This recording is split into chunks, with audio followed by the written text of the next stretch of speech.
Hi, my name is Kellyanne Sutterfield, and today I'm going to be talking about the research that I do in using NMR to get information on different samples, specifically samples with varying pore sizes.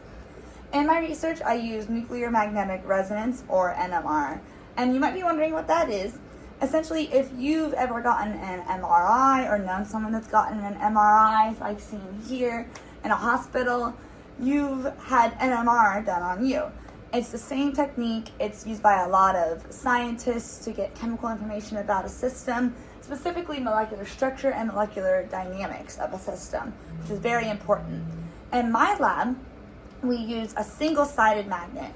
Instead of having to put a sample in a test tube before you run it, you can just put the sample right on top of the magnet, right here, and you get a lot of the same information that you would from a typical NMR experiment, except maybe a little less sensitive, but we can do a lot with the information we get. One of the things we can do is if you have water that's within a pore size of a sample, depending on the pore size, it'll have a different molecular dynamic to it.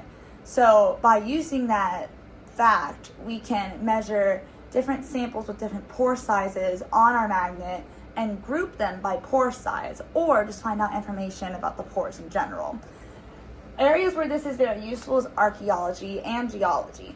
In geology, you might have a rock that you want to know the porosity of, maybe to see if it would work better as a granite slab or as a piece of chalk, and you don't want to ruin a whole rock just because of that, so you can use this to see, oh, it's very porous, or this has a big pore in the middle, and you can verify whether or not it'll hold up.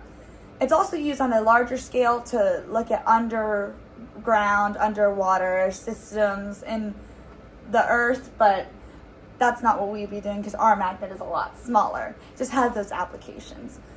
Another thing we can do with our magnet is use it for archaeological finds, such as a pottery sherd.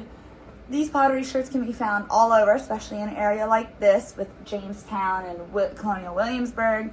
And since different pottery from different areas was probably fired differently, it has different porosity depending on the area. So if you can group a sherd by porosity, you can group it by origin. So what I'm doing with this is trying to make the current process of this a lot faster, because that way we can apply it to more samples and it can be more robust.